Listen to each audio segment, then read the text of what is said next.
আপনারা বসার মানুষ, আপনারা বসেন, আমরা দাঁড়াই কথা বলি। এই যে বললাম আপনাদেরকে, এই যে টিকা কিনতে যাচ্ছে, after as soon as we will get the supply of the vaccine, we'll start the work. Thank you. না, অনেক কষ্ট হচ্ছে। হাম হচ্ছে, আমরা মোকাবেলা করতেছি।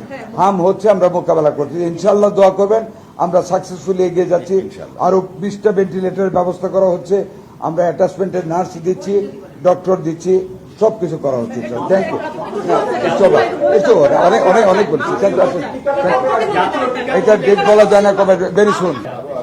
আমরা টিকা আনতেছি, আমরা টিকা আনবো আরো আগে এবং আরো আগে আমরা শুনবো। মানুষ, এই যে বললাম, মানুষের স্বাস্থ্যের জন্য মানুষকে আগে না, আমি না বসে বলতে হবে না, আমি দাঁড়ায় বলতে, আমরা দাঁড়াই তো বলতে বলতে। আপনারা বসার মানুষ, আপনারা বসেন, আমরা দাঁড়াই কথা বলি। এই যে বললাম আপনাদেরকে, টিকা কবে নাগাদ আসবে, it is not in my hand. যত তাড়াতাড়ি সম্ভব আমাদের টিকা আসবে। টিকা আসার সাথে সাথে যত তাড়াতাড়ি সম্ভব আমরা টিকা দেওয়ার ব্যবস্থা করব। আমাদের জনগণকে আমরা আশ্বস্ত করতে চাই, আমাদের সকল চেষ্টা অব্যাহত থাকবে এবং এই মিজেলসের আক্রমণের ভিতরে আমরা যেই র্যাপিডলি ভেন্টিলেটর এবং আইসিইউ ইউনিট এবং ওয়ার্ডের ব্যবস্থা করেছি, অতীতে কোনোদিন হয়নি।